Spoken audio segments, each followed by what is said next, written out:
Good morning. Welcome to Connecting America on the USA Today streaming channels. I'm Jim Rosenfield here at the Sunrise Diner, Roselle Park, New Jersey. Feeling kind of lonely here at the diner this morning, Allison. You look lonely, Jim. I'm sorry that you're alone. Soon, people will be coming into the diner. It's just a little early, but I'm sure Trish will be showing up. I'm Allison Camerata here from my global home quarters. Jim, can you believe that we're at day 31 of the government shutdown? And this is getting so desperate for millions of Americans. It is, and we're heading to that dubious record, right, for the longest government shutdown. It's already the second longest in U.S. history right now. If it continues till Wednesday, Allison, then it hits the longest ever. Tomorrow, November 1st, that means more than 40 million people getting food assistance from Washington just won't get their SNAP benefits. Also, more than 65,000 children are now at risk of losing access to those Head Start programs, the federal early learning program for low-income families. And Jim, more than 1 million federal employees are now working without pay, many of them missing their first paychecks last Friday. We spoke to one just yesterday who said she got a 0 on her pay stub. Those deemed essential workers like air traffic controllers and TSA agents are required to work without pay right now. Food banks around the country have reported a surge in federal workers now seeking assistance. One group that continues to be paid are members of Congress, actually. Yeah, that has not changed. Well, I will say this. I mean, Senator Lindsey Graham has proposed a bill that they should not be paid during any government shutdown. Some, like Don Beyer of Virginia, have foregone their paychecks because in solidarity with people who are not getting their paychecks. I mean, Congress needs to feel what real Americans feel during this shutdown. This isn't all just a political football. This is real. And now we have President Trump back at the White House, back in Washington after his trip to Asia. A lot of people have been saying, he should bring the parties together. He's the deal maker. He posted on True Social. I don't know if you saw this, Allison, overnight. He said he'd been giving this a lot of thought on his on his way back from Asia. And he said the choice is clear. Initiate the nuclear option. He's talking about getting rid of the filibuster so that the Republican senators can in fact pass this clean bill. Right now, that, to get rid of the filibuster, that would do away with requiring 60 votes in a full Senate to end it so they could move forward. And the Republicans are saying, let's just pass this clean resolution and then we can negotiate. We can talk about these healthcare subsidies. And Democrats say, no, this is our leverage right now. So they're sticking to their guns at this point anyway. Some saying, let's see what happens after Election Day on Tuesday and maybe things will move a little bit. I don't know. I don't know either. I mean, it's really gone on too long. Senator Bernie Sanders has an idea. He points out that the Department of Agriculture has a $5 billion emergency fund that they could activate to feed families right now. So that's kind of a rainy day fund. They could loosen up those funds because people are not going to be getting their food stamps and SNAP benefits. So there are a couple of things that could, kick the can down the road a few days, but they need a solution and they need it today. So Yes. it's really getting desperate. We'll talk a lot about that during the program. In other news, we want to let everybody know that the death toll continues to grow in the aftermath of Hurricane Melissa across the Caribbean. At least 50 people are dead. Many more of them are missing. So you can see here just how big of a storm it was. The storm slammed into Jamaica, Haiti, and Cuba, leaving entire communities cut off and the power grids destroyed there. Search and rescue operations are still underway as the U.S. and other countries they're rushing aid basically to the region. Now Bermuda is bracing for impact.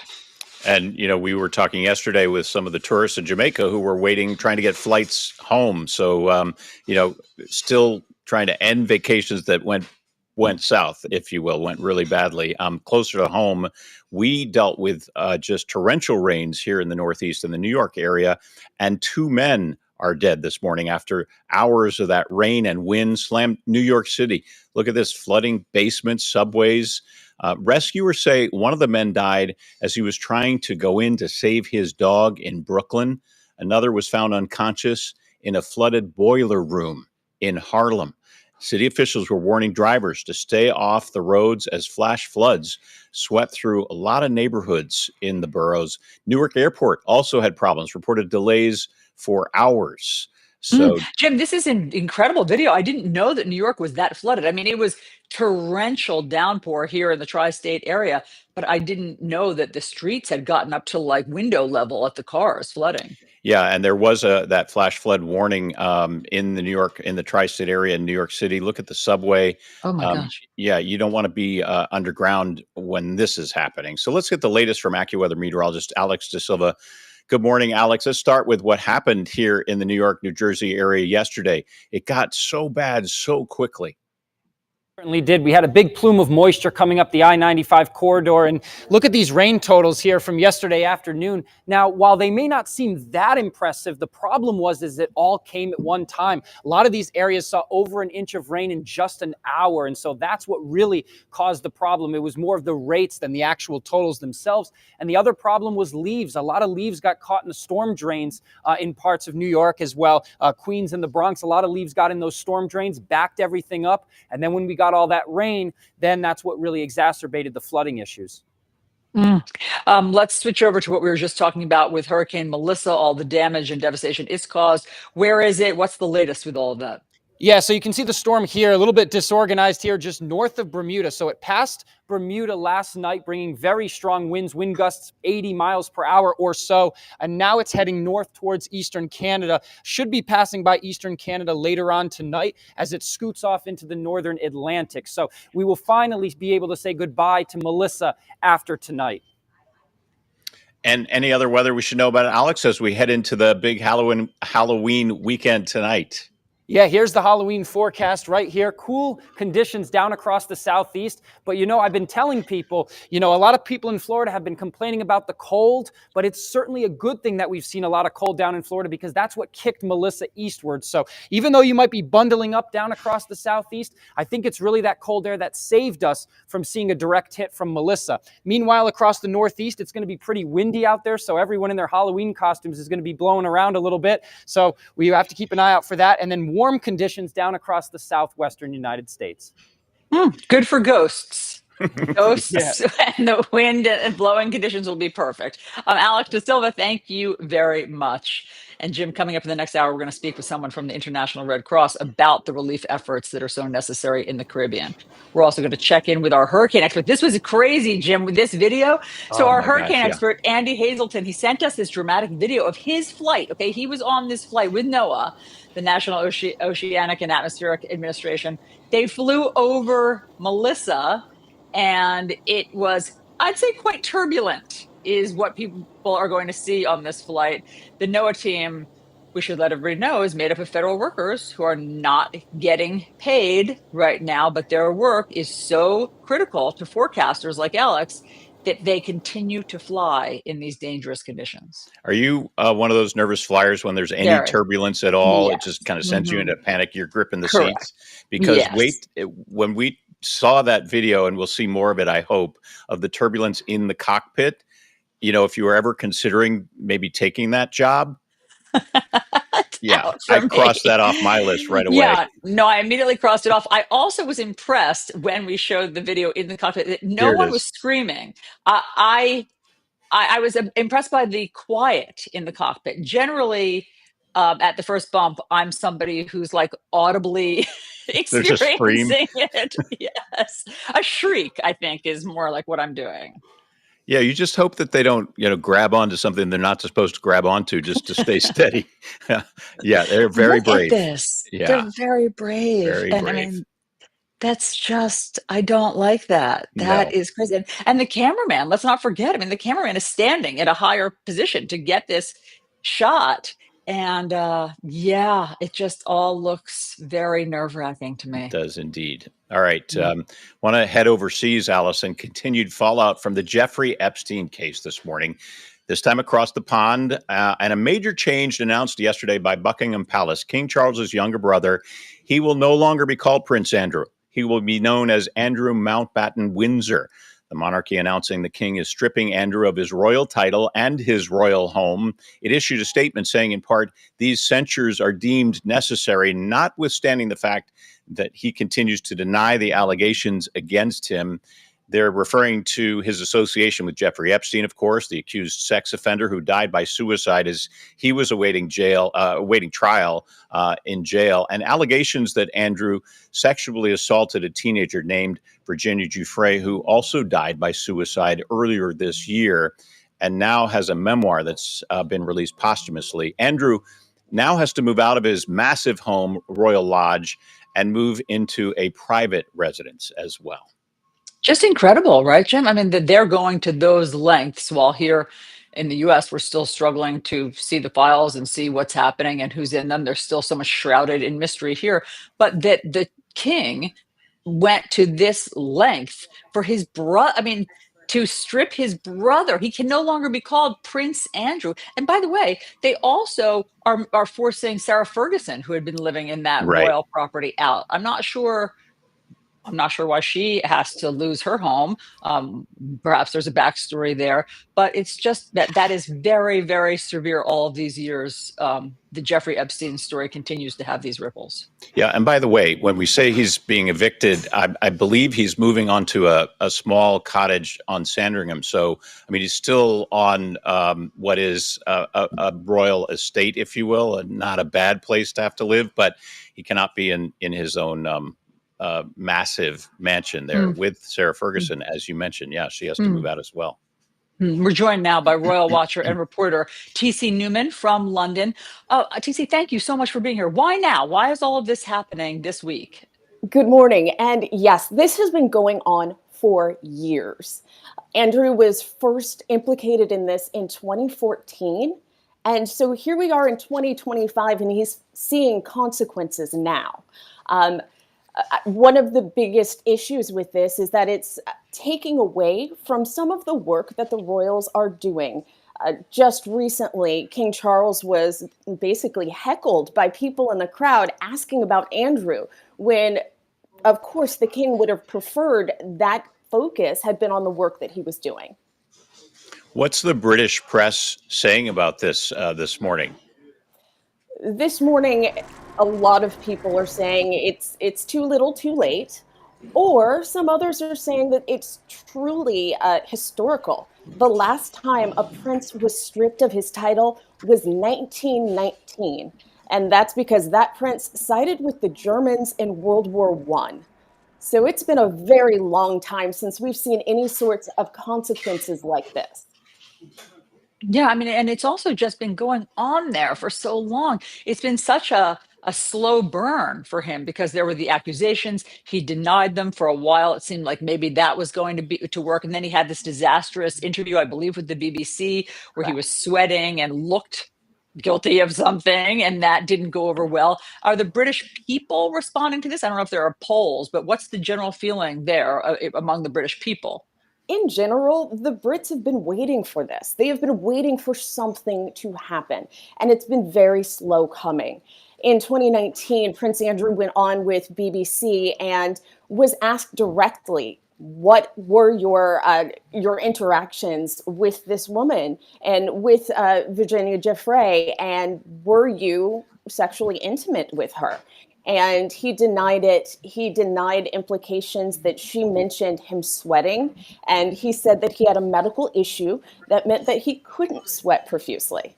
So this was, but at the same time, he never mentioned the victims of sex trafficking. He also said that he didn't regret his association with Jeffrey Epstein. He mentioned that he had met many people and had many experiences because of Epstein and never apologized. And to this day, he does maintain his innocence, saying that the three encounters that Giuffre does mention in her autobiography never happened. You mentioned King Charles being heckled, and it struck me, TC, thinking back to the reign of Queen Elizabeth, would we have seen that kind of a public reaction directed towards her? It seems like the mood has really shifted on this.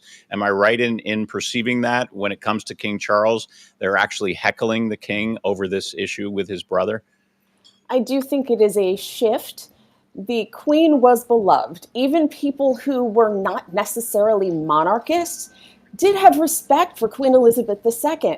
However, there is a massive shift when it comes to King Charles. King Charles has been on cameras literally since he was born. His rights and wrongs have all been very public, and that gives people opinions.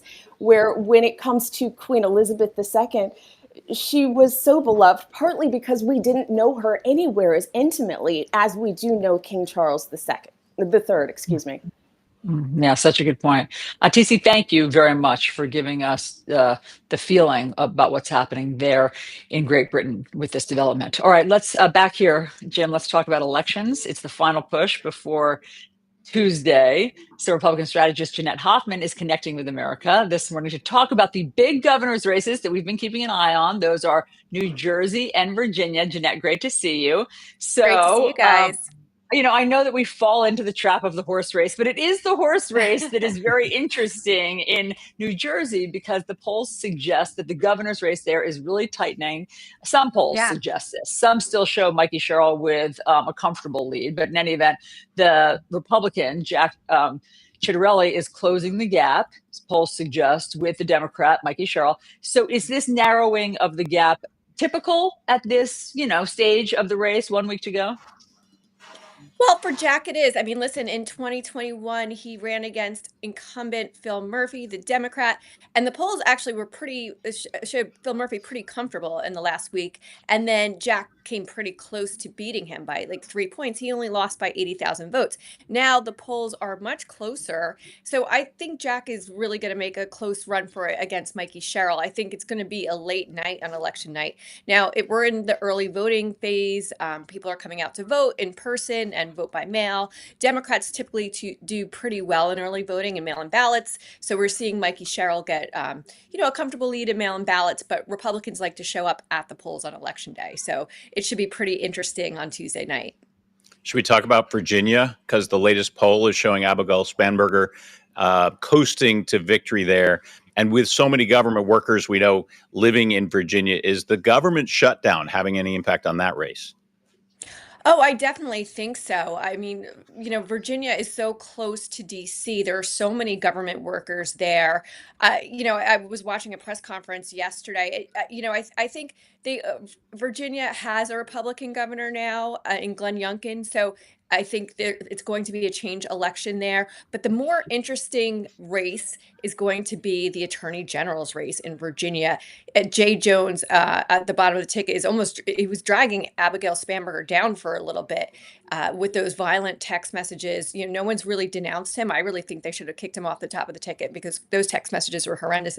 But I think he's going to run for his money against Jason Mayeris. He might lose there. But yeah, the government shutdown, I think they're going to blame Republicans, even though the Teamsters Union and the Federal Employees Union just yesterday had a press conference calling for Democrats to pass that clean CR and open the government. Let's talk about the New York City mayor's race. So what's your take? What's the latest there? Well, I think it is Zohran Mamdani's race to lose right now because Andrew Cuomo and Curtis Sliwa aren't really coming anywhere close to him, and they're pretty much, cannibalizing their own votes. So I think Mamdani is basically running away with it. And you just saw the other day, House Democrat leader Hakeem Jeffries basically endorsing him because he feels like he has to at this point because he's going to win. So we'll see what the turnout there is in New York City. I think a lot of people are a little bit concerned about Mamdani's plans for New York, his pledge to raise taxes by quite a lot, and some of his promises of free busing, government-owned grocery stores, whether he can actually accomplish those plans and what impact they might have on the city in driving out some of the wealthy corporations in New York City. Yeah, I think that's Jeanette Hoffman. Go ahead. I was just going to say, I think that's going to be so fascinating to see if he is victorious. That reality check once he gets into office. I have all these plans I put forth. It's a little bit tough for me to actually do this because I need the legislature to cooperate or city council to cooperate. So that will be fascinating to watch how that unfolds, I think, Jeanette. All right. Yeah. Thanks so much. Appreciate it's you. Great to be with you guys. Yeah. You too, have a great Jeanette. day. Thank you. By the way, coming up at 8 o'clock, we're going to take a closer look, Allison, at the New York City mayor's race with our in-house politics expert, Mark Bonamo. So don't go away for that. Yeah, okay. So Connecting America is just getting started. And up next, this is fascinating, Jim. There's new research that shows that getting the shingles vaccine could also prevent other major health issues. So we'll Okay. be right back to explain all of that.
Okay, welcome back to Connecting America, everyone. Now, Jim, let's get to the most confusing health story of the day. Okay. This one is brought to you by the man tasked with Americans' healthcare. Okay. Mhm. After making that big announcement with President Trump about Tylenol, Uh-huh. Health Secretary Robert F. Kennedy is reversing his claims that had connected Tylenol use to pregnant women and autism in their children. Kennedy is now saying, quote, there's not sufficient proof of that connection.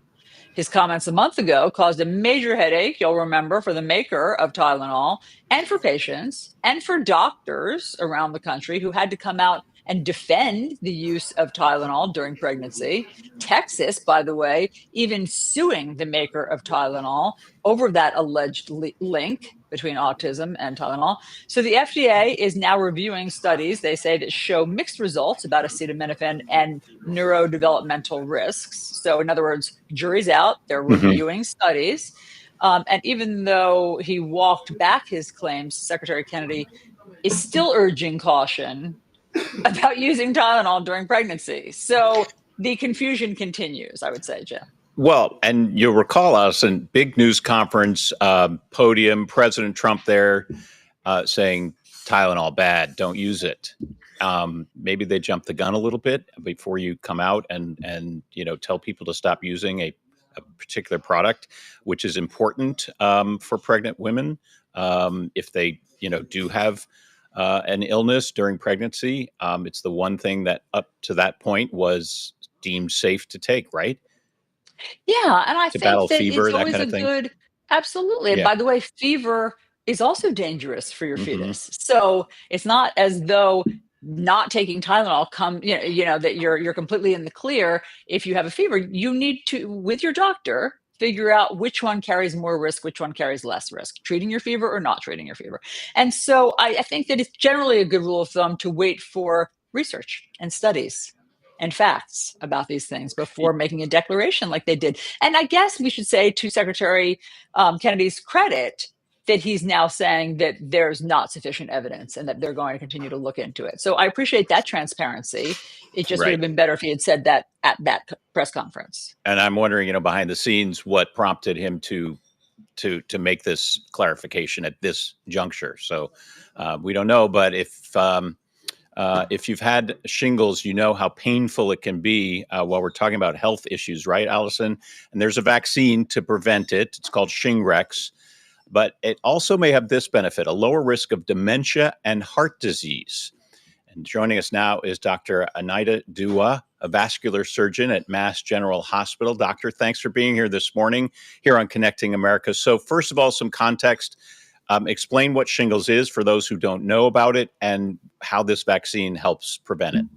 Of course. So thank you very much for having me. So basically, shingles happens when you have had the herpes zoster situation, like chickenpox, basically when maybe you were a child and the virus stays dormant in your body for a long time. And a lot of us, of course, have had that. And then what can happen is it can get triggered later on in life, usually in people who are over the age of 50. And certain what we call dermatomes, or areas where nerves feed, can get the shingles that pop out, and people can get a very painful rash that can cause a lot of other issues in them. And that's why the vaccine is helpful in preventing that latent infection from jumping out and causing trouble in older people. But Dr. Dua, I was so excited to hear about this health news this morning because I have gotten the shingles vaccines. It's a dual vaccine shot, and it's not, it's not the easiest shot. I mean, you do feel like sluggish or fluish for a little while. And so now this news that it can also prevent other major diseases. So tell us about that. Well, absolutely. So it is very exciting, but I'll do the right thing. And unlike RFK telling you, yeah, Tylenol, blah, blah, blah, I won't do that with this. The studies that have come out are observational studies. When you do a study in science, the best, highest quality is a randomized control trial, which would be basically where one group got shingles vaccines and one group didn't. And then we would follow them along and see what happened. The types of studies that have been done so far have been observational, which means that we basically looked at a slew of patients. Actually, in the last study, it was almost 200,000 patients over 107 locations, and then just followed patients that got the vaccine versus ones that didn't, and did note that actually getting the vaccine halved the chances of you getting vascular dementia. It about 25% reduced the chances of having heart disease, and it reduced the chances of having a situation where it caused death. But you can't draw the conclusion that getting the vaccine does these things, even though the evidence does seem to be strong. So the next step in the scientific process would be to perform a randomized control trial to really prove that if you actually held for all other variables, indeed getting the vaccine has these wonderful effects. And this was not the first time, by the way, that we've seen data about this. There was actually a Nature paper that was published earlier this year that also showed that if you took the vaccine, there really was a reduction in dementia. But again, that was an observational study. And so the next step in the scientific community is to do the randomized control trial and then to come back on your show and say, yes, this is a fact. We appreciate that transparency. But wait, there's more, right, Doctor? Reported benefits, not just when it comes to dementia, but for the heart and your circulatory system. Yes. Is that right? Absolutely. So blood clots actually decreased 27%, and heart disease and heart attack specifically 27% in the study that was just shown actually at an Infectious Disease Society of America meeting, which is very, very exciting. And again, this is how the seeds of science are put down. You know, somebody sees an observation and then goes and puts it through the scientific method. So right now, actually, you know, just speaking of RFK, the shingles vaccine has not been controversial. He's not said anything about not taking that. So for people over the age of 50, it is absolutely a vaccine that you should take. And certainly if you've had chickenpox as a child, because then that is what, of course, can show up as something latent. And if you get shingles, it's not only about these issues with the blood clots and the heart disease. And, you know, it's just a horribly painful and inflammatory reaction. And a lot of diseases in the body are connected back immunologically to inflammation. So if you can prevent that, you can prevent potentially even other diseases. So there's really no harm other than a little bit of pain from the jab in taking the vaccine. That's remarkable. That's really good context for us to have. Before we let you go, we do want to ask you about this other story that got our attention, health story. So the obesity rate in the US has dropped. Okay. So it had been going up steadily. Now it has dropped thanks in part to those GLP-1 drugs like Ozempic. Yet somehow we're seeing diabetes rates rise to an all-time high. So how can people be getting less obese, less heavy, but diabetes going up? So great question. So diabetes is going up not just in the United States, but across the world. Literally every single country is seeing double digits rises in diabetes, and you'll see this all the way up to 2050. And the reason for that is because diabetes is not just a one-stop shop type of disease. There are a variety of factors that a person engages with over the course of years that ultimately cause diabetes. So just taking a GLP-1 would not be sufficient in making diabetes go away. In other words, if I have diabetes today because I was maybe unhealthy or I have a genetic reason to have it, and then I suddenly start taking a GLP-1 and I lose a lot of weight, it doesn't mean that my diabetes completely goes away. And most of the time when we give a GLP-1, it is prescribed to somebody that already has diabetes. So it's after the fact. On top of that, not everybody who has diabetes in this country has access to GLP-1s. They're expensive, and insurance companies are not covering them as they should, frankly, for everybody. So at the end of the day, it's just not enough. And obesity is only one reason why people could get diabetes. There are actually many, many people that are not obese at all, if anything, malnourished. And they do have diabetes. Diabetes also comes in type 1 and type 2. Type 1 is something you're born with. So you could have someone who was born and when they're 40 years old, they have all the complications of diabetes because they've had 40 years of diabetes. And then you have type 2 diabetes, which is the classic one that we think about, which people acquire because they have insulin resistance from their diet, from obesity, like you said, sedentary lifestyle. And in that cohort of people, yes, the GLP-1, if they took it earlier, could potentially prevent diabetes if obesity was the main issue. But it's just not enough. It's, you know, we wish, we love that in the United States, right? That silver bullet. But unfortunately, this isn't going to be the ticket. Dr. Anaida Dua, thank you so much for all of the information. Really great context. Thanks for helping us understand it. All right, and staying with health topics, Allison, here at Connecting America, we partnered with the Wellness Company to help you take charge of your own health care. The Wellness Company is offering an at-home medical emergency kit. It's not a first aid kit. Instead, it comes stocked with prescription medications to treat dozens of common illnesses. Maybe you have a sinus infection, a fever, you know you need a Z-Pack. You don't have to wait in crowded urgent care places or wait maybe days to see your doctor. All of your prescriptions are right there in the bag, and the Wellness Company doctors are available to answer your questions through a telehealth consultation. You can order the medical emergency kit with a special 45% discount for viewers of Connecting America. Just go to urgentcarekit.com/CA, promo code CA. That's urgentcarekit.com/CA, promo code CA. All right, coming up next.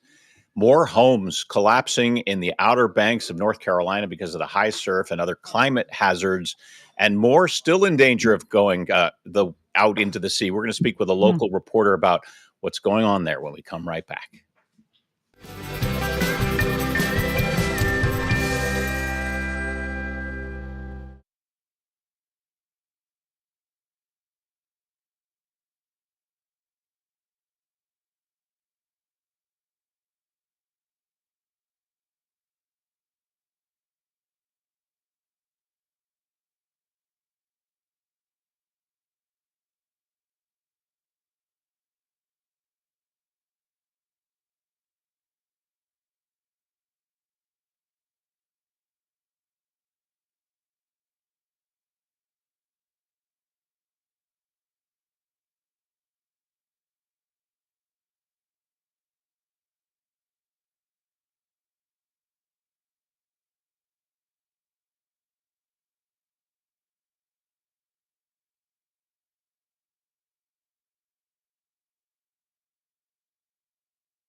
Welcome back to Connecting America on this TGIF edition, everybody. So we want to head to North Carolina. We're seeing dangerous surf there, wreaking havoc all along North Carolina's Outer Banks. More than a dozen homes, look at this, have now fallen into the Atlantic, and officials are warning more of these collapses could come any time now. Flooding in beach communities is an environmental issue in many U.S. coastline communities. We first shared this story with you back at the beginning of October. Joining us once again is Joy Christ, editor-in-chief of the Island Free Press. Her team is covering this crisis closely. Joy, thanks for being here again.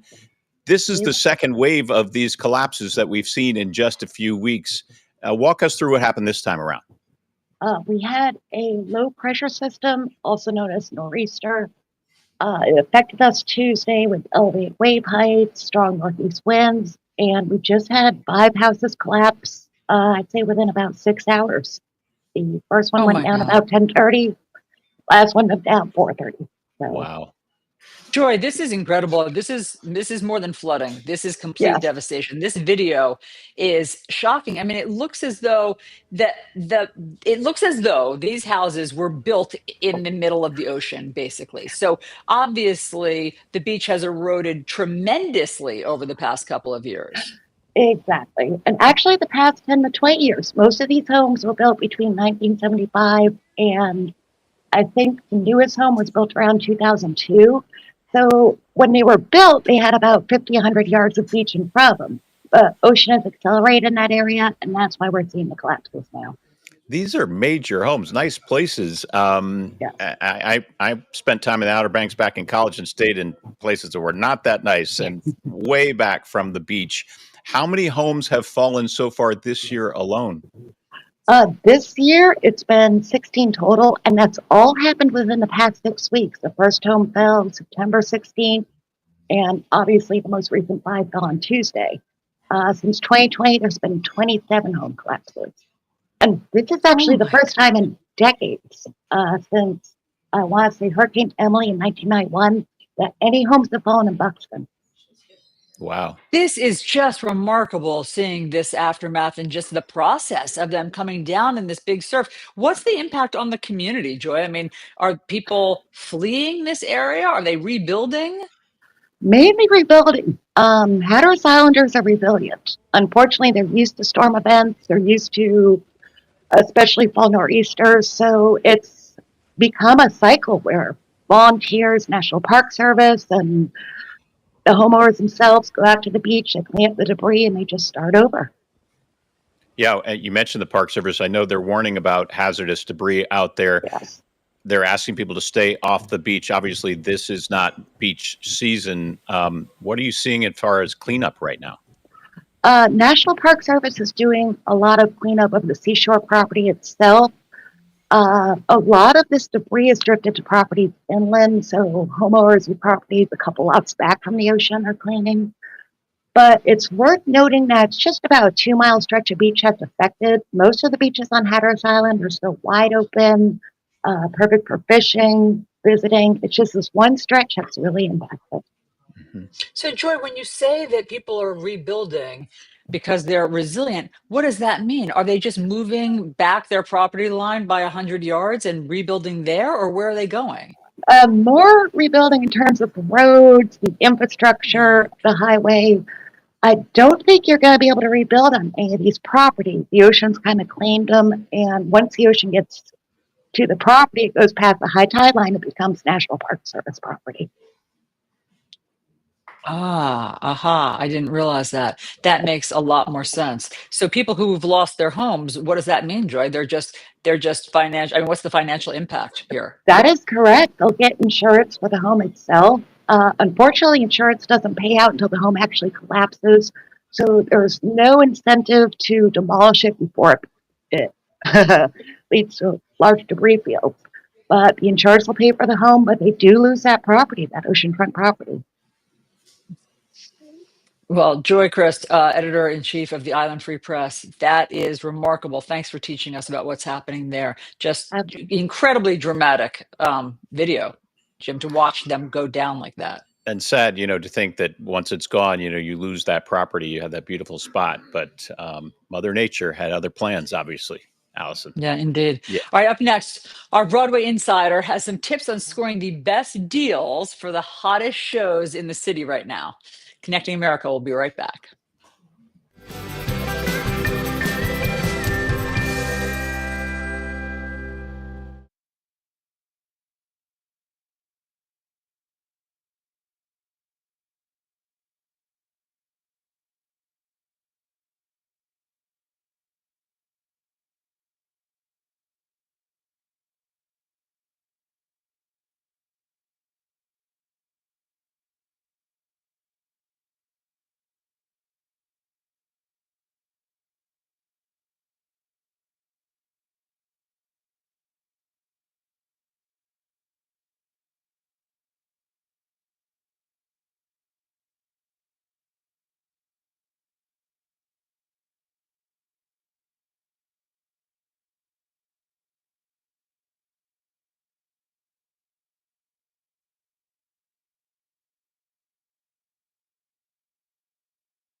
Our mission is not only to connect America, but to keep you and your family safe.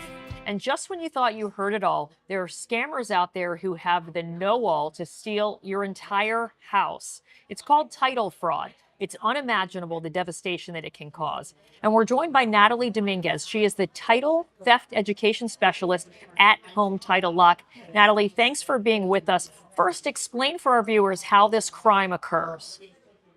Yeah, absolutely. First of all, thank you so much for having me with you guys. So it's very simple, right? If I'm a criminal, I can walk into a county office if you're a homeowner in America, and I can file a one-page document and basically take your ownership away from you and put it into either my name or a fake person's name. And then legally on record, the criminal owns your home. And then they can take that ownership and they can go take loans out against your home or even sell the property behind your back. It's terrifying. This is terrifying. Yeah, and unfortunately, sometimes these crimes hit the most vulnerable. Who are the main targets of this house stealing? If you are a homeowner or a property owner in general, you are a target. Unfortunately, the most vulnerable tend to be our elderly. It's generally people that are not watchful and that can be easily taken advantage of. Older people that are sitting in homes with full equity that have been there for a while in gentrified areas. So I would say vacant property and the elderly are the two top targets of this crime.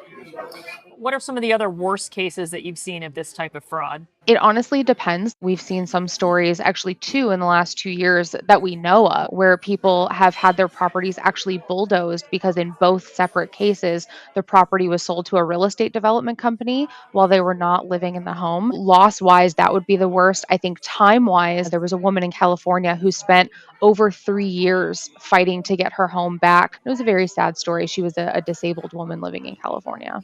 Yeah, it's unimaginable, and obviously you want to help people protect themselves. Tell us what Home Title Lock's protection does and why it's different. Any company that tells you, we prevent these things from happening, unfortunately, you can't stop it from happening at the county level. You can't. But what we do is we monitor your property 24/7. We urgently alert you as soon as something comes in the database. We have proprietary access to the largest database of title records in the US. The best part of our $1 million triple lock protection is the third lock, which is our restoration. And what this means is, unlike any other company, we're the only company that does this. If you are a victim of fraud and you try to go to the county office and say, hey, this wasn't me, they can't do anything about it. It is legally on record. They can't just tear it up. They can't say, oh, this is fraud. Cool. We're going to toss it. You now have to go hire an attorney and go get it litigated before a judge. And this can take months to years, depending on the situation and how quickly you find it. So our $1 million triple lock protection restoration means that you don't have to worry about any of that. If you are a victim of fraud, you let us know, hey, this was not me. We will immediately jump in and start building a case for you. We will take it to court, no out of pocket cost for you. We take care of all of the legal stuff and we bring you through all the way to restoration. And we fight for you where there are no safeguards for homeowners in the legal process and on the government side. So we want to give you guys a chance to look at that today. You're going to go to hometitlelock.com and use the promo code CA. You are going to get a free title history report. This is going to give you everything that's currently filed on your property so you can make sure that nothing has been erroneously filed, misfiled, or filed fraudulently against your property. And then you're also going to get 14 days of our $1 million triple lock protection to get you protected. And we want to make sure that you guys have that. All right, Natalie Dominguez, thank you so much. We really appreciate it.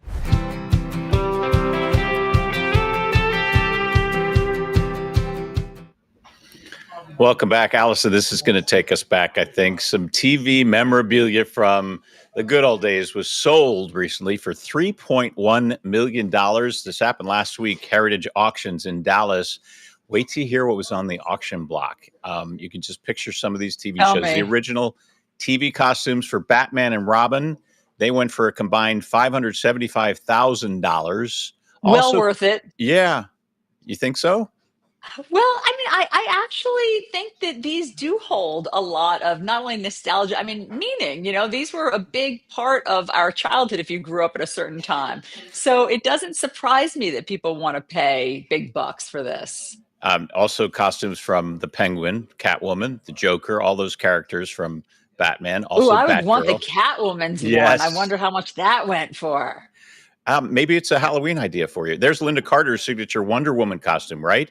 From her series in the 70s. That went for $224,000.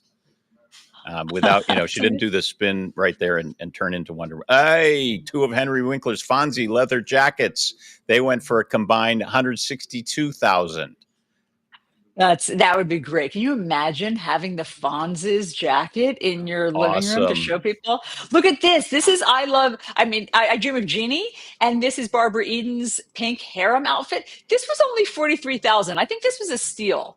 Okay, 43,000 to get the I Dream of Jeannie outfit. But do you get So the good. bottle? Do you get the bottle she comes out of? I don't think that came with it.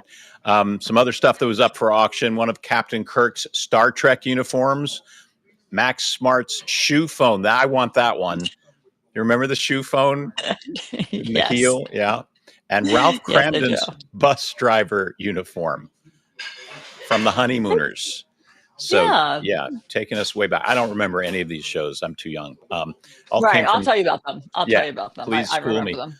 This was one man's collection, Allison. I think he was a heart surgeon, the late Dr. Stuart Berkowitz, and he was so passionate about television and growing up watching these shows that he wanted to amass a significant collection of these costumes, and he did. And his family is now supportive of the sale of this amazing collection. Yeah, good stuff. That was Yeah. fun to see them. Yeah. All All right. right, let's talk Broadway. Yeah, shall we? Our Broadway reporter Lee Sheps is here at the table now with some tips on how to score the best ticket deals to the hottest show any time of the year. Because, Lee, we know Broadway is expensive, but there are some ways to get some less expensive tickets. You just have to know the tricks, right? You have to know the tricks, and I'm going to share them. I think it could be really confusing if you don't know where to look to buy a Broadway show ticket. For example, if you go to see Beyonce or Taylor Swift, there's only one ticketing website, right? And you got to be the first one online. Otherwise, you're going to wait hours and hours for a ticket. Broadway, you do not have to do that. And unless it's a pre-sale, for example, like that. But I'm going to show you some tips and tricks that you can use to buy discounted tickets. Okay. All right. What's So your the first first tip? one I'm going to talk about is TDF. That's the Theater Development Fund. So if you pay for a $42 yearly subscription, you have access to discounted tickets. So if you live in other parts of the country, this is a great way to look for affordable tickets and plan ahead if you're booking a trip. Today Tix, another app. This is one that is so popular. So many people use this. My wife uses this one all the time. Right. Yeah. See, exactly. So I Yeah. went to look to see what you can get. I saw a ticket for Death Becomes Her, a popular show right now, based on the movie, of course, for $61. Is this the one where they'll send you a notification that right now there's Yes. a ticket at this low price, but you have to act right then to get that Yes, ticket? you can sign up for alerts too Yeah. on the phone, and you Yeah. can get apps that you can get alerts so that you can get the tickets. HipTix is another one for Roundabout Theater Company shows. If you are 18 to 40, you can get $30 tickets to What's the that shows. HipTix. It's through the Roundabout Theater Company, Okay. so it's any show that's performing there. For example, the Rocky Horror Picture Show is coming to Broadway, so Luke Evans is starring in that. So you can get a $30 ticket, and it's a free membership. HipTix if you're 18 to 40. HIPTIX? Yes. Okay. Broadway Direct is another one. They have a big lottery. So, for example, you want to look for Aladdin or Lion King, go to Broadway Direct. They have a lottery. You can enter the day before for tickets. $35 for Aladdin, $60 for the Lion King. That is a steal, let me tell you. SeatGeek, and then there's a new app that I don't think a lot of people are talking about, but I have a friend who uses this. It's called Theater, THEATR. My wife uses that one. Oh, too. okay. So you She's know all this over one. this. So Yeah. it's not something that I'm using, but you can use this. Yep. So my friend got a ticket for Stranger Things, maybe 45 minutes to curtain for $75. Because Allison, I mean, you've seen the ticket prices, right? I mean, for some of these shows, $500, $800. It's a major Oh, it's prohibitive investment. if you bring kids. I mean, I remember this when our kids were young. Bringing 3 kids in to see a Broadway show, which people do from around the country, it gets really exorbitant. So this is super helpful, Lee. So I want to point out one thing that I did. I did an experiment a few days ago, and I went to the box offices on 45th Street. There is so many theaters there. And right before curtain, maybe an hour and a half to curtain, I went to the box office for Art, which is a big show playing right now. And I saw tickets there for under $100. So this is video of me that I post these resources for you. You can just go to my Instagram, and that's where I'm talking about how I'm getting discount shows tickets. So Art had discounted tickets for under $100 the day of the show. Hell's Kitchen had prime orchestra seating, maybe 30 minutes to curtain. The Outsiders, which is a huge Broadway musical, won Best Musical. I had discount. There was $79 tickets for The Outsiders. So that's going right to the box Right. offices. So you go there knowing, okay, I might not score a ticket here at this show, and you just keep walking around from theater to theater and be flexible about what you might end up seeing. Right. Have a list with you of the top shows and go from box office to box office. That way you're not paying those online fees, because those prices can rack up if you're just buying the tickets online and paying those service fees. So Allison, what are you going to buy us cheap tickets to see? I don't know, Lee, what should we see? I mean, I like the idea of Rocky Horror. I like the idea of going to that, but isn't the movie just so great? Like, should you just stick with the movie or go to see the show? Well, you can't experience the pop culture, the cult classic of the Rocky Horror Picture Show, without being in the theater with everyone dressed up singing the songs. It's true. All right. Something to think about. Great tips. What's your Instagram so people can review these tips that you've given us today? At Lee Sheps, LEIGHSCHEPS. Lee, thanks for being here. Thanks, on this Lee. Friday. Always. We're going to be back at the top of the hour with more on our top stories, of course, when Connecting America comes right back, so don't go away.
The views expressed in this program are those of the speakers and do not necessarily reflect the views of USA Today or its affiliates.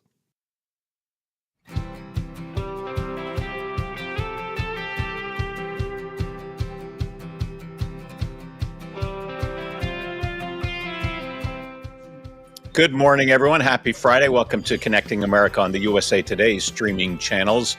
I'm Jim Rosenfield here at the Sunrise Diner in Rosa Park, New Jersey. Diner's filling up on this Friday morning, Allison. It's getting more active. You're not just the only person now I'm not lonely alone. in the diner. Yeah. I'm Allison Camerata joining you from my global home quarters. Jim, what a scene yesterday and last night with that torrential downpour in our area. It just didn't let up. It was crazy It here. was crazy. And you and I were actually, I think, texting right about the time that there was just a downpour outside our window, and I could just hear it. It was just heavy rain right around, I think, around 5:30 in the evening. And this had deadly consequences, Allison. 2 men are dead this morning after hours of this torrential rain. And also the wind was really strong in New York City. Basements were flooded. The subways took on water. Streets across the 5 boroughs flooded, as you see here, with the leaves collecting in that flood water. And unfortunately, in these 2 cases, rescuers say 1 man died as he was trying to just save his dog in Brooklyn. And another man was found unconscious in a flooded out boiler room in Harlem. City officials warned drivers also, as you would expect, stay off the roads because they were really waterlogged and the drainage was flooded by, was blocked by the leaves. Newark Airport also had delays that went on for hours. We both know of someone whose flight was canceled into New York from Canada, Allison, late yesterday. So really disruptive weather in our area. Yeah, I mean, as if the government shutdown weren't enough challenge for these air traffic controllers who are overworked, not being paid, many having to call in sick to take second jobs. Then the weather compounded it. So there was this whole ripple effect of what happened in the skies because Newark is such a big hub. So that was very complicated. But yeah, the flooding was just incredible. I mean, to see a city street with water up as high as the windows of a car are incredible. We also need to talk about what's happened in the Caribbean because the death toll has continued to grow there in the wake from Hurricane Melissa and all the destruction there. At least 50 people now dead, many more still missing at this hour. This storm, you'll remember this week, slammed into Jamaica and Haiti and Cuba. It left entire communities cut off and the power grid just destroyed. Search and rescue operations are still underway at this hour, and the US and other countries are trying to rush aid to the region. It has just passed through Bermuda. Our meteorologist has said that it is turning now to head out to the North Atlantic. And, there's important work that's done to keep everybody informed about where the storm is, how it's behaving. And one of the weather experts keeping our viewers informed this week is meteorologist and hurricane expert Andy Hazelton. And he sent us this video showing the scale of Hurricane Melissa. This was just days before it hit Jamaica. Andy was in the Caribbean all week covering Melissa with the team from NOAA. That's the National Oceanic and Atmospheric Administration. They fly into these storms so that they can help us understand how it's behaving and inform weather stations around the region so that they can be prepared for what's coming. Critical work, obviously, Allison, that they do. And we want to show you some video here that just really drives home how dangerous this work can be. Take a look.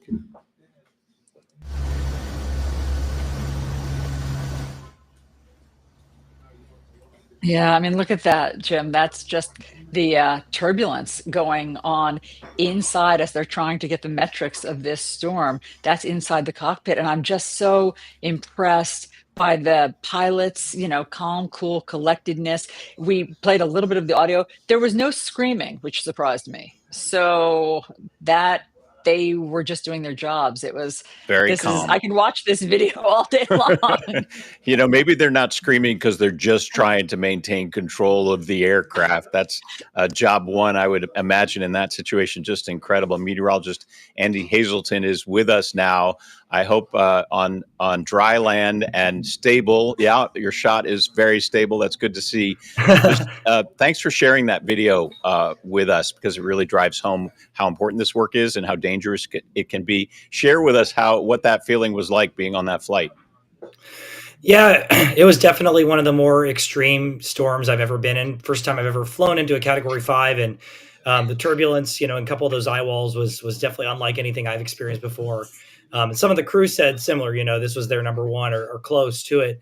But yeah, I'm really impressed by the pilots and the crew to maintain the plane and keep it steady and to collect that data we need to, and also to maintain the plane after the flights and to keep it going day after day, because we started flying last Wednesday and the storm didn't basically move out until yesterday or the day before. And so over a week of flying, and then starting Saturday with two flights back to back, and the plane was holding up the whole time. So these are people are top notch, and they did a great job. And we were able to collect all that data.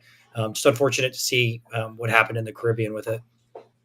And Andy, just explain to us, why do you need to fly into the turbulence of the storm like this? What kind of data are you collecting that then you're sharing with other forecasters?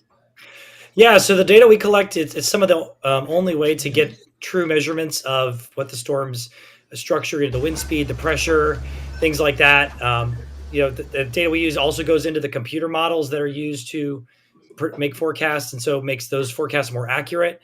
So really this data, especially that we collect on the NOAA planes with the Doppler radar, is one of the only ways to get a true three-dimensional picture of the storm and use that to analyze it. And so, because satellites can give you kind of a top-down look at the clouds and tell you some things about it, but what we do is really almost like taking an X-ray or a three-dimensional picture of the storm, and the instruments we drop down and collect data below us. There's drones that we launch, and so it's just this really unique data sets that can't be collected any other way.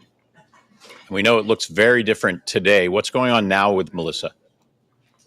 Yeah, it's moving up to the northwest or northeast over the North Atlantic, just past Bermuda yesterday. And some of the moisture from it was kind of brought up into that other low pressure system that brought so much rain to New York, as you guys talked about. Not a direct impact, but all that tropical moisture surging north definitely enhanced the flooding there. It's going to be basically turning into a non-tropical system, kind of like a cold winter low, but it will bring some rain and wind to the Canadian Maritimes up near Newfoundland today. So certainly a very impactful storm starting, in Jamaica and Haiti, the Bahamas, Cuba, Bermuda, and now all the way up to the Canadian Maritimes. And Andy, just because I am such a nervous flyer, I just have to ask you, why weren't you screaming? And why did you think that the pilots were going to be able to not lose control of the plane? How were you calm? Well, I've worked with them a lot, and they are top notch. Megan, our commander on that particular flight, she's one of the safest and just top notch pilot. I know you can see in the video there, she's just like cool as a cucumber, not flinching, and they've done this tons of times. They're trained, they're experts, and just I know they've got us. And it's Where interesting. Where are you because in this video, Andy? Are you standing or sitting? I'm behind in this is the cockpit. I'm back in kind of in the cabin at one of the science stations. Oh, so this even worse because you're just at the mercy of the crew. All right. Well, meteorologist and hurricane expert Andy Hazelton, we appreciate your bravery and we thank you for being here, and glad that you and the NOAA team are all safe on the ground. Appreciate it. Oh my gosh, they do that so that the rest of us know what's coming. I so appreciate them. All right, let's turn our attention overseas for a moment, Allison, because Prince Andrew, this happened overnight. The younger brother, King Charles, is no longer going to be called Prince Andrew. That's because Buckingham Palace announcing they are stripping Andrew of his royal title. Palace issued a statement saying, in part, these censures are deemed necessary, notwithstanding the fact he continues to deny the allegations against him. This is all related to the Jeffrey Epstein case and allegations that Andrew sexually assaulted Virginia Giuffre, who is now no longer with us. She died by suicide. By the way, Andrew also has to move out of his home, Royal Lodge, big place, and move into a private residence at Sandringham. This association with Jeffrey Epstein continues to dog him. He's, of course, the accused sex offender who died by suicide as he was awaiting trial in jail. Allison. Just incredible, Jim. I mean, incredible what King Charles took the step of doing. Prince Andrew can no longer be called Prince. I mean, despite the fact that he is part of this royal bloodline, he's the Queen's son, and he can no longer be called Prince. He's been kicked out of his, larger royal home, along with his ex-wife, Sarah Ferguson, who now won't be living in that home for some reason, just more of the fallout from this scandal. It's really remarkable and this is his brother. It's remarkable that the king felt that now, all of these years that this scandal has been going on, that this week he needed to take that action. And again, it's because of Virginia Giuffre's memoir, which, spells out what she says happened to her at the hands of Jeffrey Epstein and his associates. Right, released posthumously, right? And we know, I was watching an interview with her brother and sister-in-law last night on CNN, and they are very, very appreciative of this move by King Charles. But we know that King Charles and the monarchy was facing a lot of pressure. He was out there being heckled by members of the public saying, what are you going to do about this? So the family of Virginia Giuffre, at least pleased that overseas that King Charles made this move, but they are, of course, awaiting back here in the U.S., awaiting Congress to release the Epstein files and hoping that President Trump will help to make that happen, which, of course, we know up to this point is not happening. Yeah, our leaders have been much less decisive on this than King Charles had. All right, we obviously will continue to cover that. Meanwhile, let's talk about what's happening elsewhere in the government. So the Department of Defense, now called the Department of War, has started attacking boats in the Pacific and the Caribbean. At least 61 people there have been killed. And the Trump administration is calling them narco terrorists, though we're not adjudicating them, and they're not being very transparent about who's been killed and what evidence they had against them. Their latest strikes this week have killed 14 people in 4 different vessels. This was in the Eastern Pacific. So our foreign affairs correspondent, Amy Kellogg, joins us now to discuss. Amy, great to see you. So it's hard for Americans to get their heads around what's happening here. How does the Trump administration, know who's in these boats? What's the background of who's being targeted? Well, you were right to point out that we have not seen any evidence of who has been on board these ships. It has just been left to the Pentagon to assure us that these were dangerous narco terrorists. I think the problem is that we are considering this, the administration is considering this a war against narco terrorists as a way of maybe justifying what they're doing, because there has been a lot of complaining that these are extrajudicial killings and that this is not legal action going on. You people say you need to have proof that these people who are being blown up in boats, they're not given a chance to defend themselves, that they pose an imminent threat to the security of the United States, and simply it's a leap of faith for the American public to believe this is happening.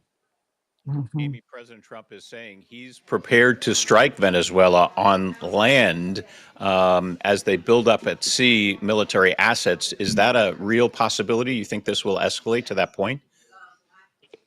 Well, Jim, with the Navy's most advanced aircraft carrier, which is the world's largest aircraft carrier, the USS Gerald Ford, on its way to the Caribbean, with the dozen warships already there, with the tens of thousands of Marines, and with the authorization by President Trump of a covert CIA team to work on the ground in Venezuela, it looks like it is very likely this will happen, not to mention the fact that B-1 and B-52 bombers have been going along the coast of Venezuela in recent days to check out the status of air defenses. I think that the hope of the administration is that President Nicolas Maduro will feel the heat.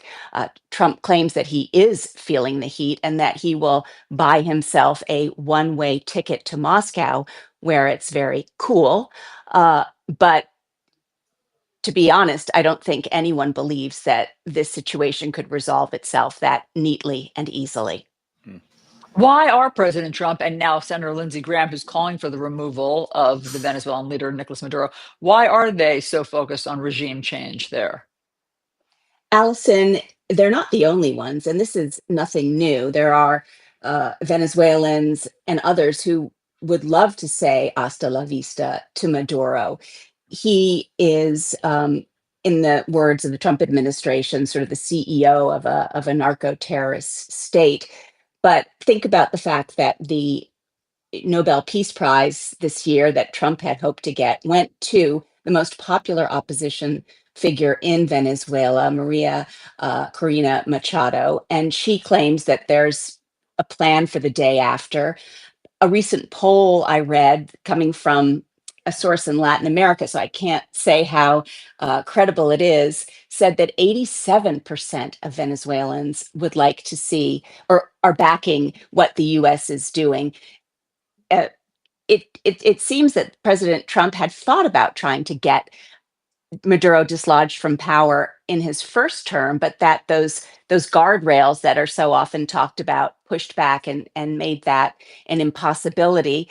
Maduro, this time around, has apparently offered the U.S. access to all of its oil assets, which would have certainly been appealing to a lot of people in the business world, some of Trump's supporters, but Trump has said no to that.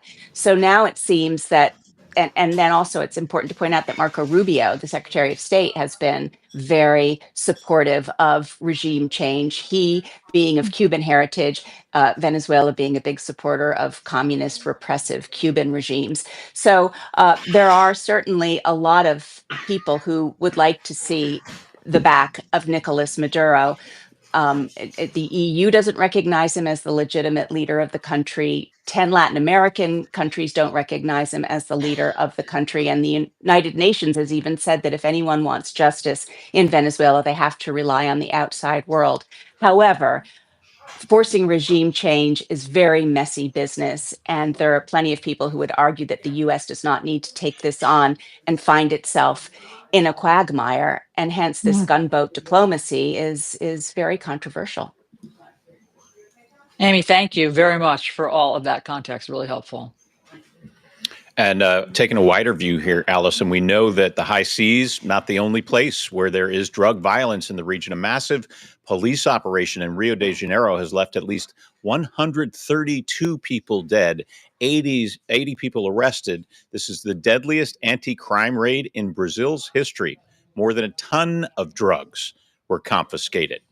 And there you see some of the weapons confiscated as well. The raid, officials say, targeted the Red Command gang with more than 2,500 police officers storming multiple neighborhoods. Brazil's president, though, says he was actually shocked to hear about the scale of the operation, claims the federal government wasn't even informed before the operation began. And human rights organizations are calling for investigations this morning. All right, back here at home. Let's talk politics. And one of the big races we're watching coming up on Tuesday, Allison, the race for mayor of New York City. We've got Mark Bonamo here in the diner to talk about the latest in this race.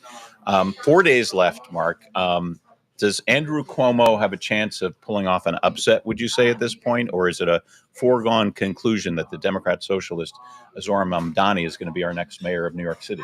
Frankly, it's not looking good. I can see by the look on your face what the answer is. Recent polling indicates that a few days ago, Quinnipiac came out and said that Zohran Mamdani is maintaining a 10-point lead over him, 43-33.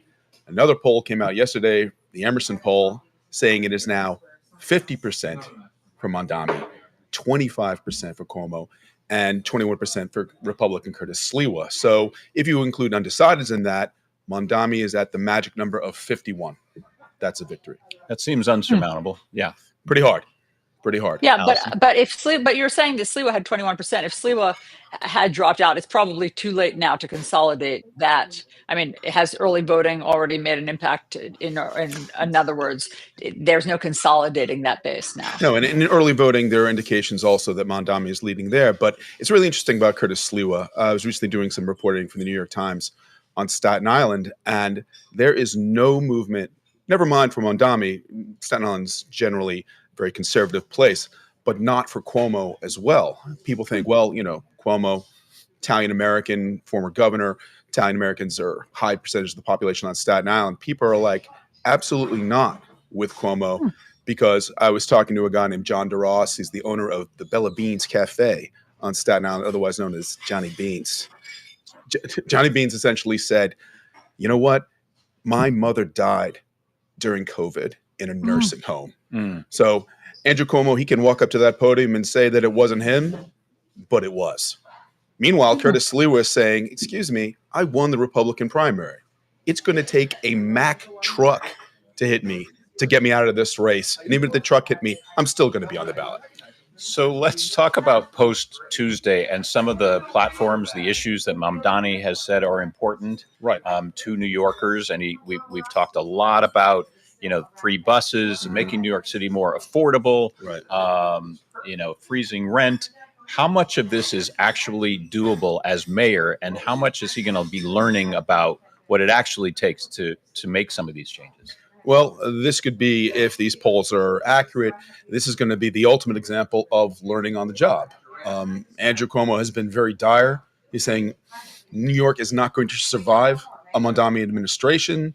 We can't have a socialist in there. But look, Mamdani came out and was appealing.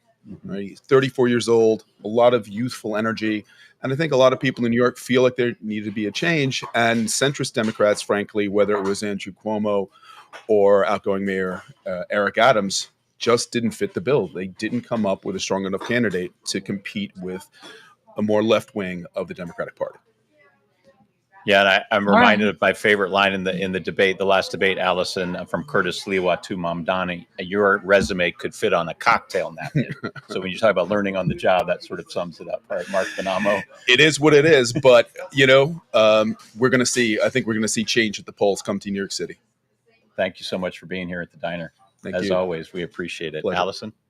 All right, we're going to talk candy. It is Halloween after all. So we're going to introduce you to a candy expert who has a collection of some of the classics that we grew up with. We'll be right back.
Welcome back to Connecting America.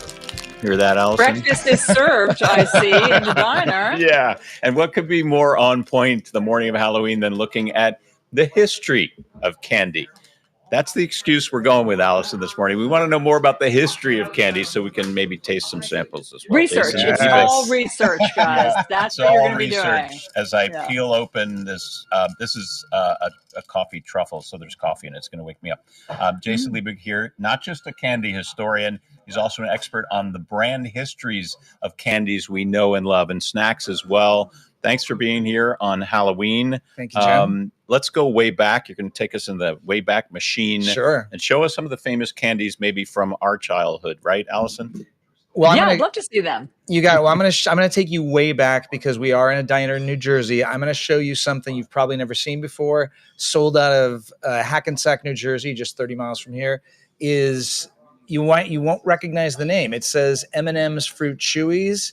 This is actually how Starburst were sold in the United States back in 1962 to about 1966. And this is an original pack of Starburst before Starburst was a thing. Oh, that's way And that's- I before our did time, not though, know right, Allison? that. That's how It they is were branded. Yes, absolutely, that- but I had no idea that Starbursts go back to the 60s. That's the original pack. Okay, can we open them and eat them? Or is that No, and you is wouldn't I- want to. I've actually opened one of these in the past. They had a little bit of fruit juice in them, so the smell would put you right off of sampling the old candy.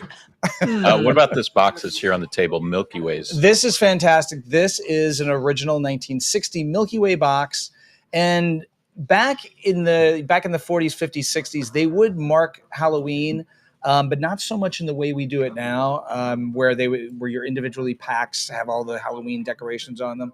A lot of times they would just do it in the box that they were sold out of. So Look at the back. Yeah, and the back has a cutout mask of a gorilla for kids. So it was all about sort of what it would look like in the store. But the bars inside this box would have just been regular Milky Ways. Milky Ways, no special packaging. Whereas nowadays, it's all about the special packaging, the special designs. So if I take a look right in here, I'm sticking sort of with Mars stuff, I guess, for the moment. Yeah. But here we have a 1980s M&M's Holidays. This is before they brought out the characters and the M&M's characters. By when we move into the 90s, though, we start to see some of those famous M&M's characters, and that's when we got these guys. And then when you move into the 2000s, you got the fully 3D rendered characters that we have today, and that's the sort of rapid evolution of M&M's and their Halloween branding. So yeah. Yeah. What was your favorite candy, Jim, growing up?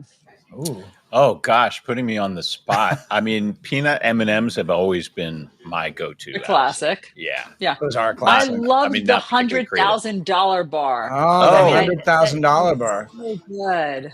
It's so great. It's still around. You don't see it as much anymore. But the $100,000 bar, now the $100,000 bar. It was rebranded in 1985 to $100,000. And why do they change names of these brands? Sometimes it's for sales. In the case of $100,000 bar, it was, I think, so they could get a stronger hold on it was all about trademarks. It was hard to trademark 100,000 as a number, but $100,000 was unique enough. Okay. Without getting into the weeds of it. Yeah, and it's interesting. To find out, Jason, you've worked on like famous shows, Mad Yes. Men, Stranger Things. What do you do for them? Yeah, so shows that are set in the past, period television shows, more and more, because we are much more brand-centric society, more and more they want to make sure the brands you see in the background are authentic to those periods so that when you're at home watching it, even if you don't consciously recognize, oh my God, that's this packaging from 1984, 1985, that you feel it. So in Stranger Things, for instance, this is my most famous piece in my archives. I'm going to pull it out of its airtight container.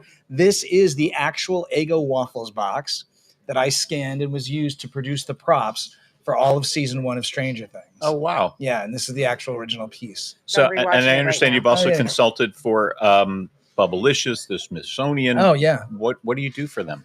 It depends. For the Smithsonian, they were creating an exhibit about the mid-century America, and they had they had an authentic mid-century refrigerator and freezer. They wanted to talk about frozen foods, so I allowed them to reproduce old TV dinner boxes from my archives to help place those things. And in museum exhibits, sometimes I'll have a piece on loan, an actual physical piece from the past, or we will reproduce it from pieces of my archives. And by the way, Okay. Allison you may not recognize her, but this is Trish. Well, I see Flo. Yeah, I see Flo too. With the ears. All dressed up for Halloween. Our favorite server here at the Sunrise Diner. Happy Halloween to Happy you, Halloween. Trish. Do you have a favorite go-to Halloween treat, candy? Oh, I'm still going to stick with Twix. Those were my favorite. That's And- such a good one. That Twix is just it always delivers. So Twix delicious. are iconic. Toffee truffle going for it right here. Jason little Liebig, early. thanks so much for bringing us back in time and also bringing treats for us to sample. Allison, I'll send you some. Thank you. I would appreciate that. Jason, thank you. So, Trish, tell us, is this your go-to costume or do you switch it up every year? Oh, this is just for at work because I'm at the diner. When I go home, I'll probably put on like a 50s housewife dress to go with my iconic home so that I can serve the kids candy like I was also making dinner. Okay. You And know what? oh, You're is going to this your need some house? of these candies. Oh, yeah, that's some of my displays I made. How long do you work on this? How far I ahead mean, of the holidays? it really just, when I find the right piece and I get inspired, then I start working on a project. I'm still looking for a child's playhouse so my dolls can be having a creepy tea party. Okay. Oh my gosh. Oh, she's Trish, in mourning. Obviously we Sacrificial saw altar. one of the photos of skulls. Are those real human Oh. skulls that you've collected? Those are like beauty culture school heads from the 70s that I thrifted, and then I had to put caulk on the necks because no one cuts the neck off clean.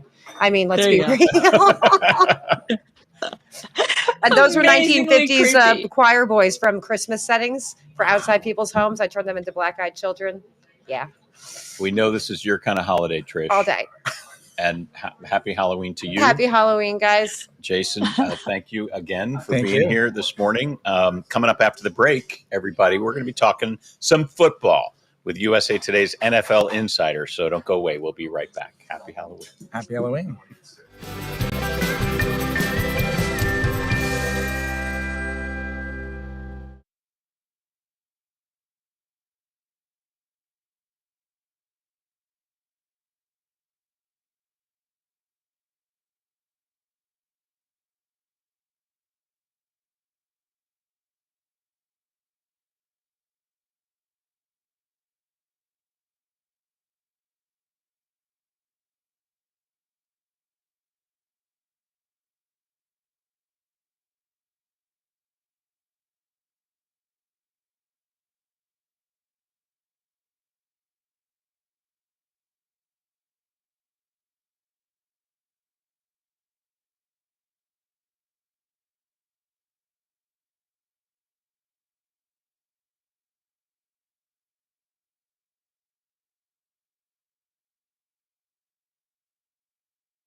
Welcome back to Connecting America on this Friday. Time to talk sports. And Mark is back here at the table to talk about football.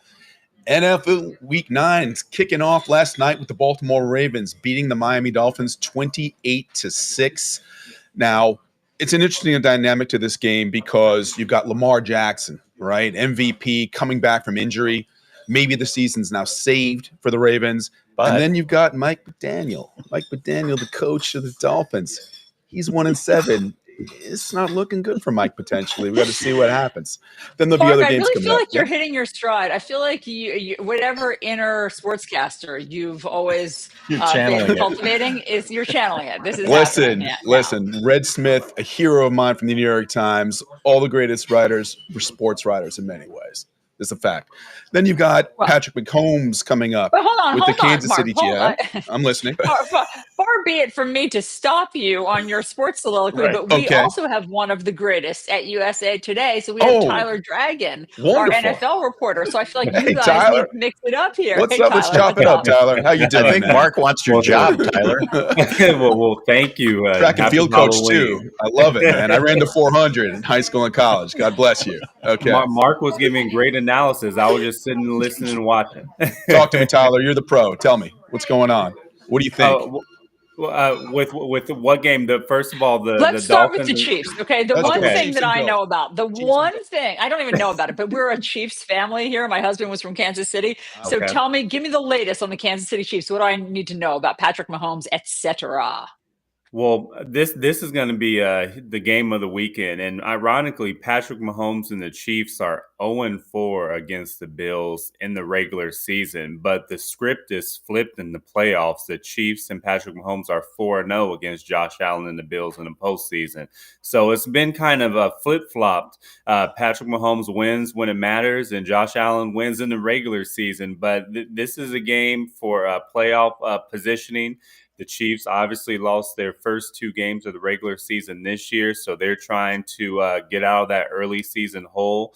They're looking up at the Denver Broncos in the AFC West division. They're tied with the LA Chargers, and they're starting to get their stride. They got Rashee Rice back, their number 1 receiver. Their defense is playing a lot better. So the Chiefs are starting to look like the Chiefs that have been to the Super Bowl the last few seasons. And as for the Bills, they kind of hit a hiccup in the last few weeks, losing a couple games.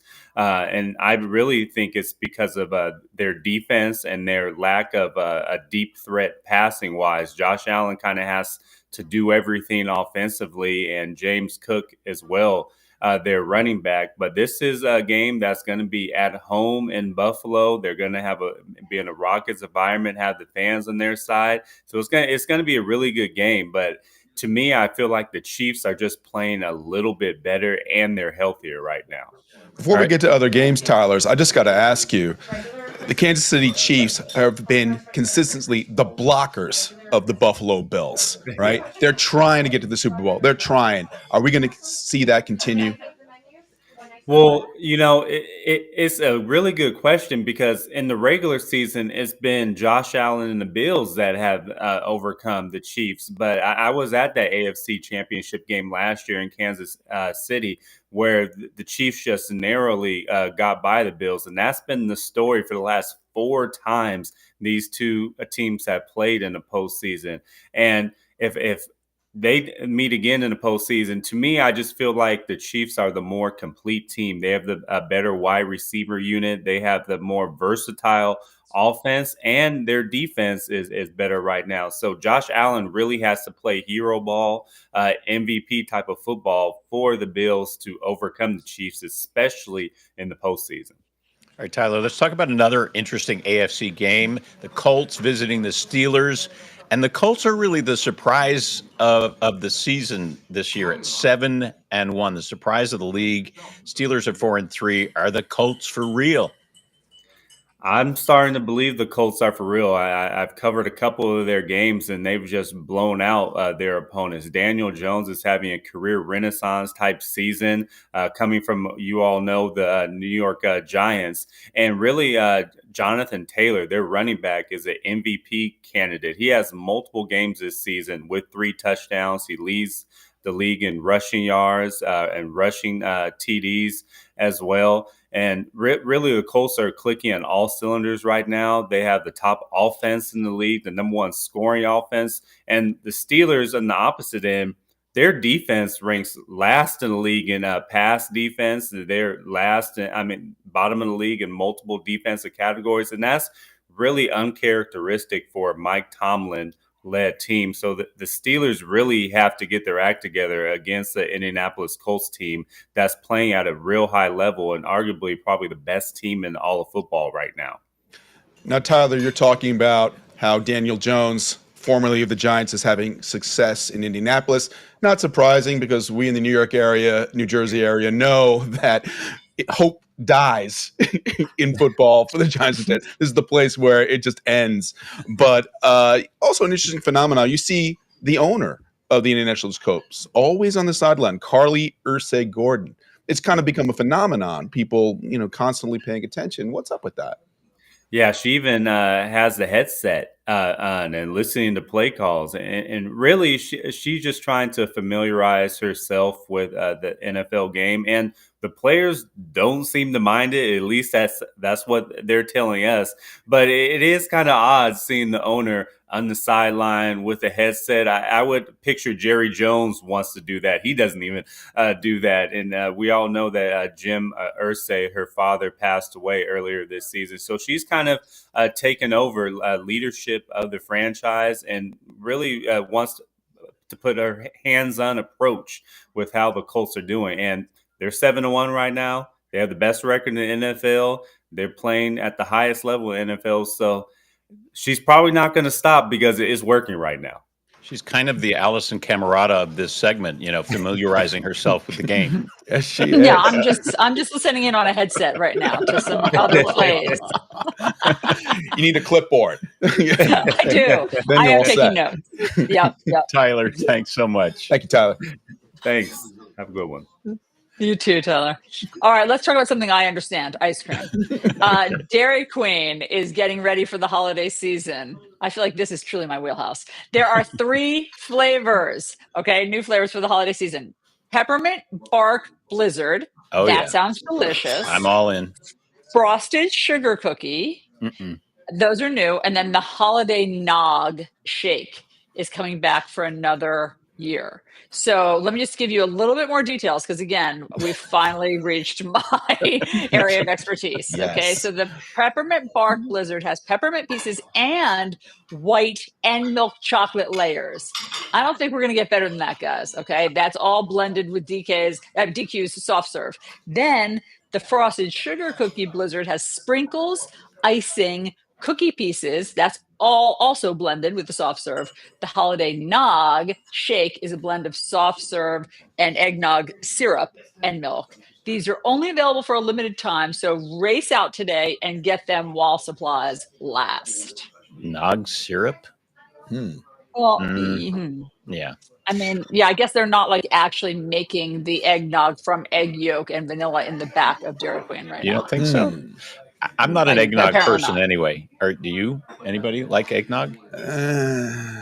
Yeah, I like it. I mean, you can OD on it. I think that it's good on Christmas to have a little cup of it, Don't drink Yeah. too much, but Yeah, it I'm is partial to delicious. coquito myself. Coquito during the holiday season. I love What? that stuff. What is that? Pure deliciousness from Puerto Rico. Please. Those are the ingredients. Yes. Pure and Pure deliciousness. and deliciousness. Yeah, I got it. Wow. Okay, well, bring some back for us, Mark. Oh, absolutely. Anytime. All right. We're going to be right back with some mindful yoga to get you ready for maybe your next flight when you try to go home for the holidays. We'll be right back. Yeah.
And welcome back, everyone. We have Jim in Roselle Park, New Jersey at the Sunrise Diner. I'm here in my global home quarters. And for all of you who are thinking about going home for the holidays or traveling at least for the holidays, before you board your next flight, we have some tips for you. You're going to want to see this next segment with our yoga guru, Gwen Lawrence. She joins us with the top 4 tips for travelers to stretch, breathe, and arrive refreshed instead of wrecked. Gwen, great to see you as always. This is going to be really good info for people because airplane travel is actually getting more stressful given the government shutdown and everything that's happening. So tell us what we can do to feel more relaxed. Absolutely. And you could find yourself on that tarmac waiting to take off for an extra hour. So you could be blindsided with an extra long flight at any given moment. So we're talking about decreasing stiffness, really important to increase circulation and blood flow. And flying causes dehydration, which causes swelling in the body. So any kind of movement is going to help sideline that. And not to mention sanity. I always find myself next to people that don't move for 3 hours, and I'm just constantly moving around trying to find it. So You're one I of want to those give you some travelers. tips. The movies too. I can't sit still. So easy peasy. We could just find ourselves in our seat, hands on your knees. You're not going to infringe on your neighbor, and just some seated cat-cow, just to get the neck a little bit looser, to get the spine open and closed, and maybe some tension out of the shoulders. And what's more important is to get those legs and ankles and feet moving. So you could bring your leg up. I'm not going to ask you to do this. That's going to make someone mad. Just bring your knee up and down a few times, up and down, and twisting that ankle, even in your shoes, or if you're that barefoot person, and squeezing and releasing and the don't be that toes. barefoot person, by the way. And don't be that barefoot. No way, no way. You could also bring your foot back on the ground and do some calf raises. And don't forget to do both sides. And obviously you could work your neck. That's like a given, and shoulders. But you want to remember those hands and feet. Really rotating, squeezing and releasing, extending. It's not as hard as you think, just to stay in your lane and to get moving a little bit. I can be doing these in the diner during the I'm 2 doing it right hours now. we're sitting here. Yeah. I agree. You can. This is really good. You can instill some of those breathing techniques we always talk about. If you have a little anxiety flying, just breathing in and out through the nose, deep down into the belly. Easy as that. But I do want to finish by saying this Giant fan has hope for the future. Okay. I was part of the team for the 2 championships. I was their yoga coach those 2 years. So I have hope for the future. That's amazing, Gwen. Wow, what a cool job. And I mean, if it works for football players before a big game, I think the rest of us can adopt some of these. That's right. I was with them for 16 seasons. How receptive were they to, doing yoga? In the beginning of my time with them, it was very new. The whole culture was new. I was pretty much part of that beginning. And then as it went on, they actually came from college already having done some yoga, and I made them listen. I would be known to make them listen. So I may be little, but. No, we know your power. We know the power of the compelling things that you say, Gwen. It's always wonderful to have you on. And I think that this is great. These are really great exercises because it also staves off blood clots, which can happen on long flights. So you got to keep moving. It's huge. Yes, absolutely. Are you an advocate of wearing compression socks also in terms of preventing blood clots? Because I know some doctors say it's not a bad idea on a long flight. There's nothing bad about it. There's no downside for it. And if you have any reason to, I would 100%. Plus they feel a little bit comfortable too. Just giving you that little tight hug there. No reason not to. All right, Gwen. They great make cute to see ones you now. as always. Do they? Me too. Thank you. Yeah, they make very. Oh, all right. But if Gwen says they make cute compression stockings, we'll go check that out. Okay. Our thanks to Gwen. She's amazing. Okay, but we do want to tell you now about this incredible dog rescue. This is out of San Francisco. So here's a pet rescue story. Everybody listen up. San Francisco police spotted a dog earlier this week that had fallen 40 feet down a cliff. Oh. Yep. They called their fire department responders to help rescue it. The footage was shot by a police drone. Oh my goodness. Look at the edge of that precipice there, Jim. That Again, this was shot poor by a dog. drone. You see the dog trying to pace around on that high bluff for at least 20 minutes, clinging to the scary ledge. Look at that. And then somehow the dog was able to stay in place while a firefighter wearing a harness, as you see, rappelled down to the dog's dangerous spot. Firefighters then pulled the dog to safety. Look at this at the top of the cliff. The dog, Oh, we are happy to report, was unhurt. It licked its rescuers I bet and it did. was, it was, look at this, and was happily reunited with its Oh, owner. somehow that dog knew I've reached the limit as far as I can go. I need to stay right here, and someone needs to come get me. Amazing How how smart. scary Yeah, that the dog fell down there. yeah. Okay, so we also need to tell you that there's a White Lotus update. Listen Oh, up, everybody. okay. You still have to wait a while for the next season to start, of course. They haven't shot it yet. However, Variety is reporting the next White Lotus location. Drum roll, please. Yes.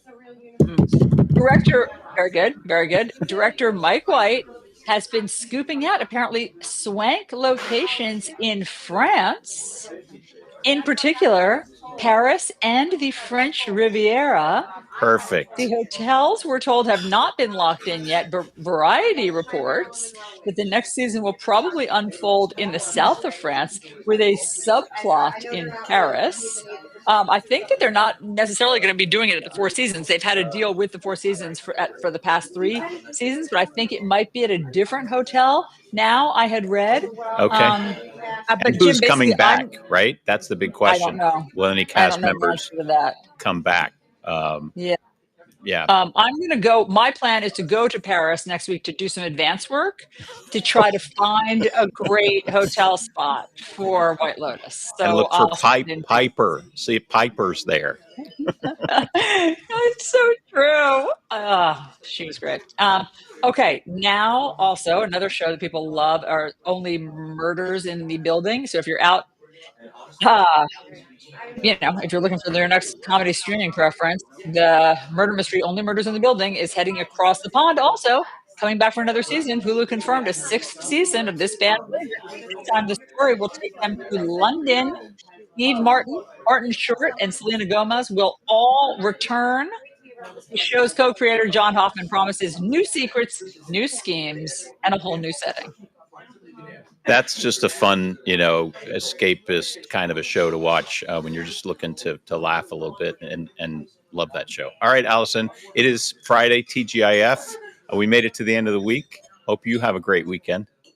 You too. You too. Thanks, everybody. Have a great weekend.